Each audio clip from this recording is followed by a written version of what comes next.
Hey guys, how's it going? Welcome to Hold the Ball, HTB. Hope all is well. Thanks again for tuning in. I appreciate it very much, and I hope you are well and safe on this, quite cruisy sort of afternoon where I'm in. But yeah, without further ado, let's get into it. So this is NRL Round 22. It's snuck up on us pretty fast, I reckon. Obviously, a lot of games have happened since, and a lot of controversy amongst that as well. And I suppose it wouldn't be NRL without a bit of drama. So, yeah, I've called this NRL Round 22 late to the 8, and for obvious reason, as we go through the fixtures here, we'll realise there are actually some teams that are definitely battling to stick into the 8th position and, in the top 8 there. But without further ado, it's time for me to get the ball, so bring it on.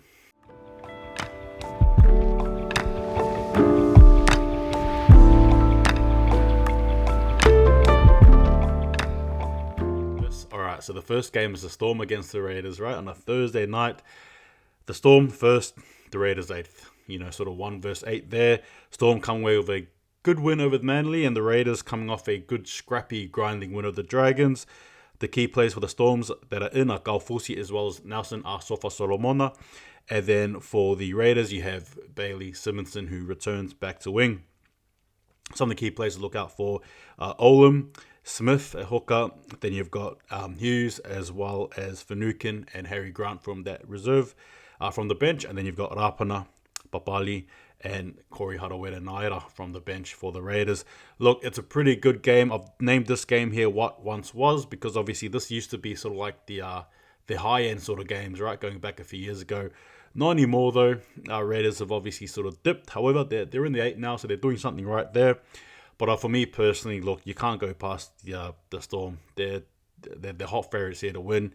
By some miracle, if the Raiders do, good on them, but I don't see it happening. Storm Hill will be too strong, so Storm for me. Game 2 sees the Dragons against the Panthers in a game that I've called Drag in a Win.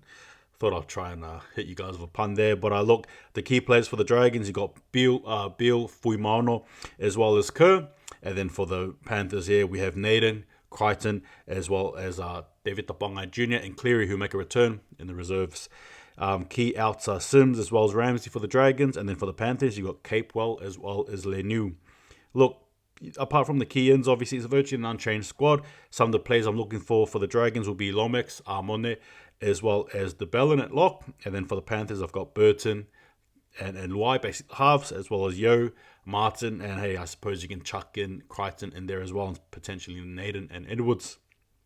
Again, Panthers still not without their strong team yet. Obviously, To'o and Cleary, the obvious outs there still. In saying that, however, looking at the team here, I still think Dragons still have a good chance to win. Now, I'm not saying that they do win. I'm just saying this is probably their better chance to win. It's going to be a very forward-orientated battle. However, I definitely think the Panthers go away out here in the backs. They win this one here. Look, I still think though this is a game that Dragons can win. It's a good chance for them to be an understrength Panthers team. I still think Panthers go away with this one here. So Panthers for me. Game 3, we see the Broncos against the Roosters in a game I've called Bucks Chance. Why? Because the last time they played each other, Broncos shocked the NRL world by beating the Roosters. So, again, Broncos 15th and the Roosters are 5th, so 10 place different. Cobbo, right, Flegler and Coates make their returns. And then for the Roosters, you have White, who comes in at bench. And I believe it's a second sort of go with the Roosters. But look, the key players I've got here, Broncos, you can't go past Haas. Coates as well returning, Oates as well.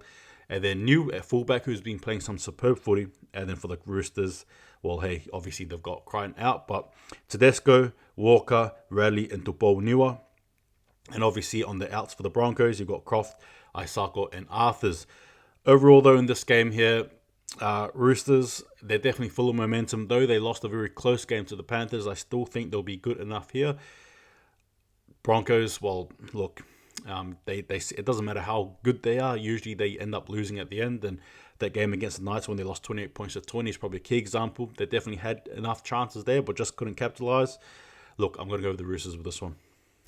The fourth game sees the Rabbitohs up against the Titans, and I've called this game the real test. Well, the Titans have been on hot form, as we know. I believe last week was their third win in a row against the Cowboys. They've got some players there to do some damage and to create some upsets. Both teams are virtually unchanged. Some of the players to look out for the Rabbitohs, I've got Latrell, I've got the halves, obviously, the experience there matters. I've got Arrow, as well as Murray and Cook. And then for the Titans, I've got Kelly, Rain, Fa'asua, Maleawi, Fifita, as well as the halves there in Sexton. And Ash Taylor have definitely been producing some good footy, which makes it harder for the likes of Fogarty to actually start. So, look, in saying that, it is a pretty good matchup here. I consider this my match of the round personally, purely because of the players here that can cause damage. Again, the inexperience for the backs of the Titans will probably be the difference here. However, in saying that, the Titans do have forwards that can match up the Rabbitohs, I think anyway. I mentioned Fifita as well, right? This will be a bashing game, but I think where it matters though, is, as I said, is the backs there. So for me, I'm going to have to give this one here to the Rabbitohs. So Rabbitohs to win this game. It could be a very open-ended game, I reckon, but I will see what happens there. The fifth game sees the Cowboys against the Tigers in a game that I've called 9 times because, well, if the Cowboys lose, it'll be their 9th loss in a row. And while Tigers, well, you know, Cats technically 9 lives, all that stuff. So I thought I'll throw it in there. But look, the ins are Molo, Neem, and Nanai. And I believe those 2 players for the Cowboys do make a debut. Now, correct me if I'm wrong there. And then the Tigers have virtually an unchanged squad. Bar Roberts, who makes his way back into the reserves. Jason Tamalolo, Burr, as well as Taulangi are the players that are out. And then for the Tigers, no players are out there. But look, for me personally, looking at Holmes, Hess, as well as Neem, the debutant to make some noise for the Cowboys. And then for the Tigers, I've got Dewey. He's been playing superb. Utoi Kamanu, Twal, Leilua, as well as Northwell Luma out in the wing there. This is going to be a very tight game because there's a lot of pressure on the Cowboys here, whether you like to believe it or not. They are under a lot of pressure. I believe their season is done. However, that does not mean they don't want to fight back. It's 14 against 13 here. However, look, in saying that, I think this is the game where the Cowboys pull it together. They won't be without Jason Tamalolo, so it'll be a bit tough there. But I think the Cowboys can. So for me personally, despite the artillery that the Tigers do possess, I'm going to be going with the Cowboys here. So Cowboys for me. The 6th game sees Manly against the Eels, right? In a game that I've called out or in the 4. Because if Eels lose, Manly slot in.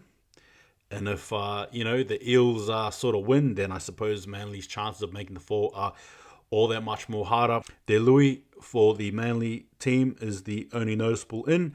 Oldfield and Lussick make their returns to the Eels. Lussick taking over Marnie, as well as Galfusi being out. Look, the players to look out for, obviously you've got Tom Trbojevic, Saab, you got the halves, Olakawatu, Schuster. Look, Manly can be very proud of what they did against the Storm there last week. It probably showed more about Manly than it did the Storm. It is, it's a lot to take out there for them. And the Eels, well, look, they lost to the Rabbitohs. A lot of noise saying have the wheels fallen off. Unsure yet, but it's very telling. It's going to be a very tough game here, and I've got Sivo Papali as well as Gutherson to make a difference for the Eels there. If we're going by momentum, and the last time these guys won, Manly won, I think that's where I'm going. So for me personally, Manly to win. I just think the players all around the park will just be too strong at the moment. All right, so the second to last game, we have the Warriors against the Bulldogs. But in saying that, I do have a preview coming out where I look at the game more in depth, give you guys my thoughts, as well as just overall, more deeper analysis. So please stay tuned for that. I'll have that video out afterwards. And that brings us to the last game, which is the Sharks against the Knights, in a game that I've called 8, 9, 10, because Sharks are 10th, Knights are 9th, and hey, both these teams, if you haven't noticed already with some of the other games, wanting to make the 8 there. So the Sharks have O'Donnell from the Raiders, who's their only in. He's from the reserves. I believe they have him on loan. And then you've got, for the Knights, Brayley, who makes a return at hooker, as well as Stafford To'a, who makes a return at back in the reserves. Kennedy, Talakai at centre, interestingly enough. Mulitalo and Rudolph are the players that I'm looking for the Sharks. And I've got Ponga, Daniel Saifiti, Jacob Saifiti, Bradman Best, as well as Tyson Frizzell for the nights here. Look, this game here I think is going to be a very tough game. You got the Sharks there again, who lost to the Warriors 18-16. The Knights winning over the Broncos 28 points to 20. They should be taking a little confidence out of this. However, I do think the Sharks will buckle up. I think that they will definitely get there, and I think they'll learn their lesson. It's a gutsy one, but I think I will. But yeah, guys, that sort of brings me to the end of my tips. Thanks again for watching. I appreciate it very much. If you have any opinions or show me your tip stats for this week, that'd be cool. But look, before I go, you all know that I also have an HTB guarantee. My HTB guarantee is...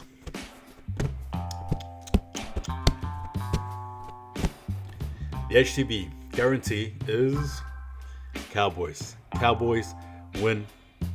They bring a bit of pride. And yeah, they beat the Tigers there. But that's my HTB guarantee. Again, it's just all for fun. But yeah, thanks again for watching, guys. Take it easy. And see you guys in another one.